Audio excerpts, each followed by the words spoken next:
Hello, I am Dr. Srujan Dasyam, Consultant Gastroenterologist, Nulife Gastro. Today we will discuss about hepatitis. What is hepatitis? Hepatitis is inflammation of the liver. But the word inflammation, in a general term, it means that it is a swelling of the liver. So it can be because of various causes like viral, drug induced, autoimmune and other causes. So today we will just discuss about viral hepatitis. What is viral hepatitis? Viral hepatitis is inflammation or swelling of the liver as a result of some virus infection, of which the most common viruses are hepatitis viruses. That means they are more specific to causing inflammation or infection of the liver. The viral hepatitis is broadly divided into few types, which are hepatitis A, B, C, D and E, of which hepatitis A and E they cause acute viral hepatitis, whereas hepatitis B, C and D they can cause chronic hepatitis as well. So when it comes to acute hepatitis, it is usually because of consumption of infected or adulterated food or waterborne illness, in which the patient develops fever followed by jaundice, which usually subside over a period of 6 to 8 weeks. However, such is the same prodrome in the case of chronic hepatitis as well, because of chronic hepatitis B, C and D. In these patients, after a prodrome over a period of few weeks to months, they tend to develop chronic viral hepatitis. By the word chronic viral hepatitis, it means that the virus is persistent in the blood for a more than period of 6 months. So how does viral hepatitis affects the liver health? When it comes to chronic hepatitis B, C, which are the most common causes of chronic liver disease related to viral etiology, it can affect liver health over a long term. When the infection is present in the body for more than few weeks to months to years, slowly the liver develops stiffness. Normally the liver is a very soft organ. So as in how the viral hepatitis occurs and the way the virus is replicating or multiplying in the body of the individual, the liver loses its softness and slowly it develops stiffness, and pathologically it is called fibrosis. So over a period of few years, this fibrotic liver can turn into cirrhotic liver, where the liver loses its function. In a cirrhotic liver, the patient typically has long-term illness or long-term features of chronic liver disease. What patient develops is called portal hypertension. So in a chronic liver disease or a cirrhotic individual, the patient has lost the synthetic function, where there will be weight loss, there will be jaundice and there will be accumulation of fluid in the body, in the abdomen and other extremities as well. And also patient is at risk for bleeding, because liver also produces what is called coagulation factors or clotting factors, which are helpful in controlling the bleeding. So whenever the liver function is lost, the patient is at more risk for bleeding. Also the bleeding is because of development of what is called varices.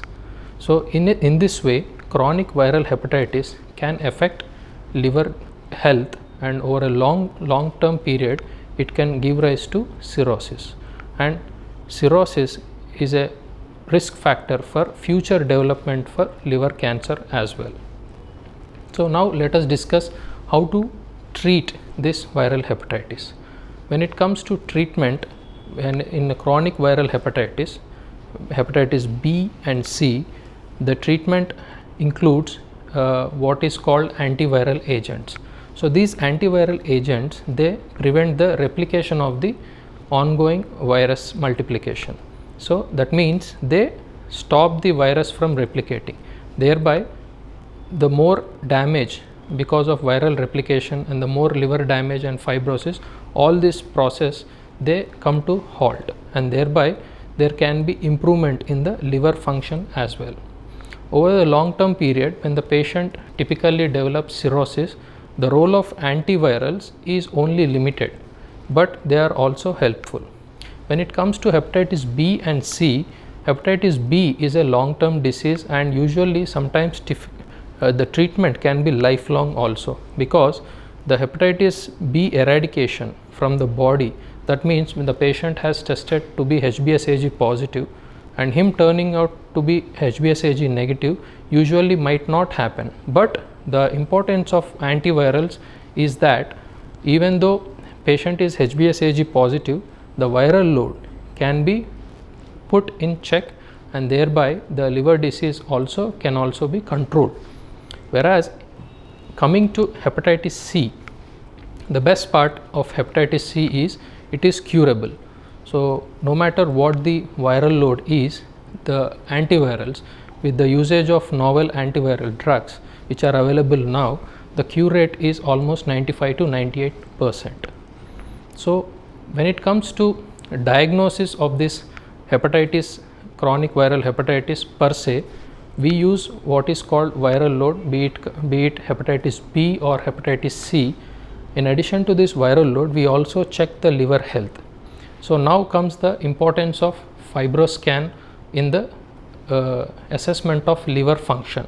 So how fibroscan helps in assessing the liver health? So fibroscan, initially when it was developed, it was studied especially in monitoring the response or monitoring the patients with long term viral hepatitis, more so in chronic viral hepatitis C patients.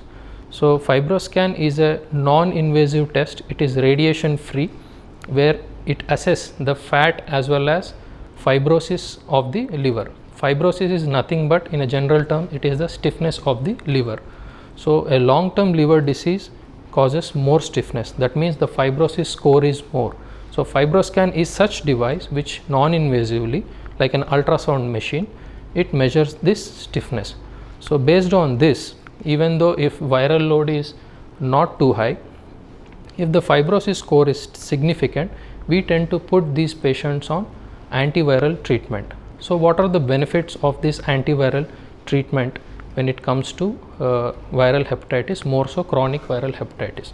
With the usage of antivirals, the risk for future liver disease progression, the risk for patient developing these symptoms related to chronic liver disease, which is called decompensation. So whenever the patient develops symptoms because of a chronic liver disease, it is called decompensated liver disease. So the risk of patient giving or showing symptoms is also reduced with the usage of antiviral drugs in case of chronic viral hepatitis. And also the risk of progression to cirrhosis, which is the end stage liver disease, it is also reduced in case of usage of chronic antivirals in cases of viral hepatitis. And also the reduction in the risk of hepatitis causing cancer, that is the liver cancer. So liver cancer risk is also reduced with the usage of antivirals. So that's how, with the usage of antivirals, the benefit to the patient is passed on by reducing all these risks, and thereby if the patient is under strict surveillance by a gastroenterologist, we can serially monitor his liver health by doing some blood tests and ultrasound and endoscopy whenever needed, and also monitoring the viral load, so we can prevent these long term complications related to the chronic viral hepatitis. Thank you.